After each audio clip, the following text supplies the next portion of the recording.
gynhadledd. A dyma lle mae'r llgada yn mynd o gwmpas y stafell i chwilio am y plant gyntaf. A dwi wedi ffeindio nhw. Braf iawn ydi cael bod yma yn Gaernarfon yn y gynhadledd 2017. A dyma'r ail waith i mi gael y cyfle i anerch y gynhadledd. Flwyddyn dwytha, yn 2016, oeddwn ni yn Llangollen. Ac yn fanna, yn yn araith, oeddwn ni'n dweud pa mor dda oedd grŵp Plaid Cymru a'r gyngor Ynys Môn fel wrthblaid.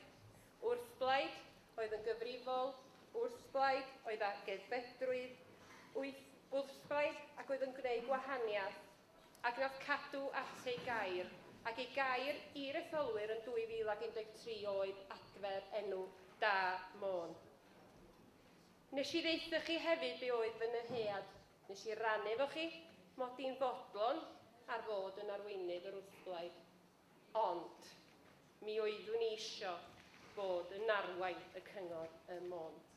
A bellach, dwi'n cael sefyll o flaen y gynhadledd fel arweinydd Plaid Cymru cyngor Ynys Môn.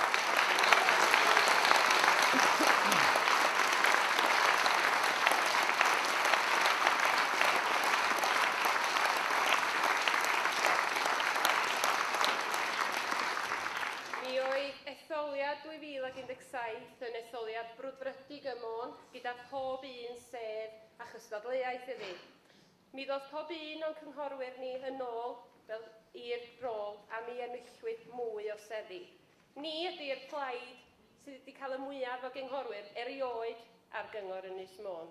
Ni ydy'r blaid sydd wedi gwneud y gwahaniaeth yna yn ystod y tymor diwethaf.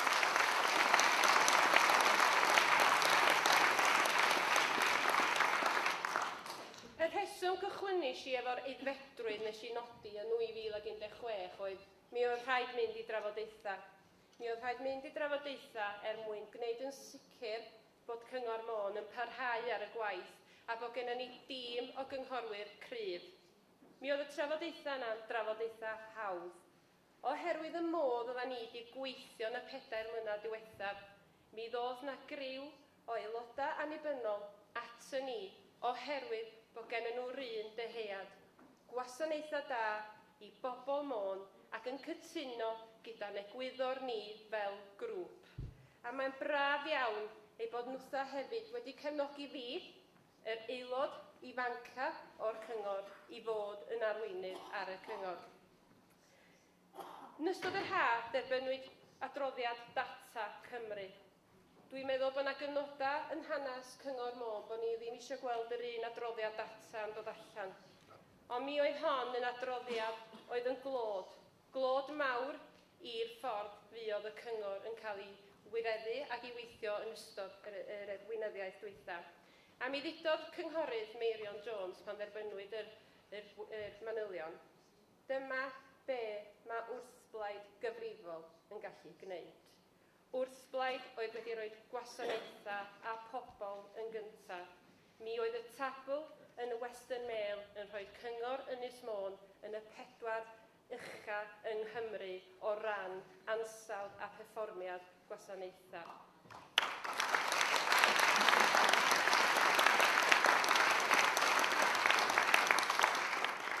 Ond waeth i ni fod yn onest ddim, mae yna heriau anferthol o flaen unrhyw awdurdod yng Nghymru. Mae yna heriau mawr iawn. Ac efallai, ellith rwy'n dweud mod i wedi cael munud gwan pan nes i dderbyn neu rhoi fy hun yng nghyfrifoldeb gwasanaethau cymdeithasol. Dwi wedi cymryd y portffolio yna ar gyngor Môn. Mi ddudodd un swyddog WLGA wrthai, no leader ever takes the social services portfolio because it's too much of a risk. Dyma fi'n deud, well, I have, and I will show you that we can take that risk.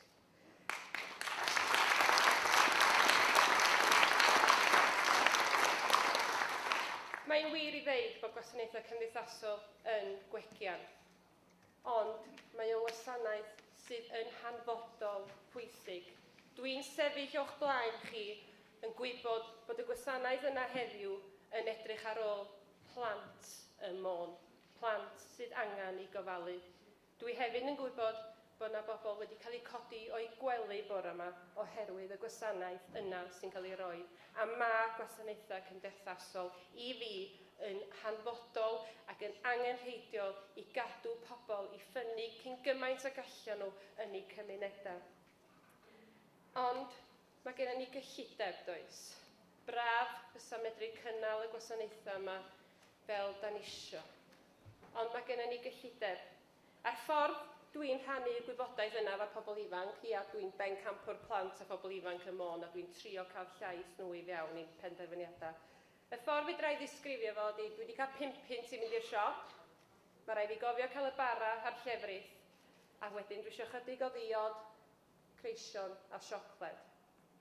Ymhryder mawr i wan ydi, dwi just about yn medru cael y bara a'r llefrith. A dyna ydi reality y sefyllfa. Ond mi rhaid i ni gydweithio, a fi rhaid i ni dynnu at yn gilydd. Cydweithio o ran awdurdodau, cydweithio o ran rhanbartha, cydweithio yn genedlaethol, ond y bwysicach na beth, cydweithio efo'n cymunedau. Ac yn dilyn hynny, mae siŵr bod rwy'n yn gofyn y cwestiwn o pam sefyll. Pam felly pam mae rwy'n yn rhoi i hyn i fyny i fod yn docyn taro drwy'r adag? Ac y rheswm dwi wedi sefyll ydy, mod i'n llwyr gredyn ag ym Mhlaid Cymru a Plaid Cymru'n unig gawn ni'r dewrder sydd ei angen i goresgyn y cyfnod nesaf. Dim ond ym Mhlaid Cymru gawn ni'r arweiniad sydd ei angen mwyn sicrhau bod y rhai bregus yn cael ei gofalu yn eu cymunedau. A dim ond efo Plaid Cymru fydd na decwch a tecwch i bawb. Felly, glywys i Rhyn a Fiorwedd yn sôn ddoe bod yn bosib weithiau colli hyder, ac yndi, hawdd iawn ydy colli hyder. Ond os gennym ni ffydd a ffydd yn yr hyn da ni'n trio ni wneud, mae'r hyder yn dod efo hynny.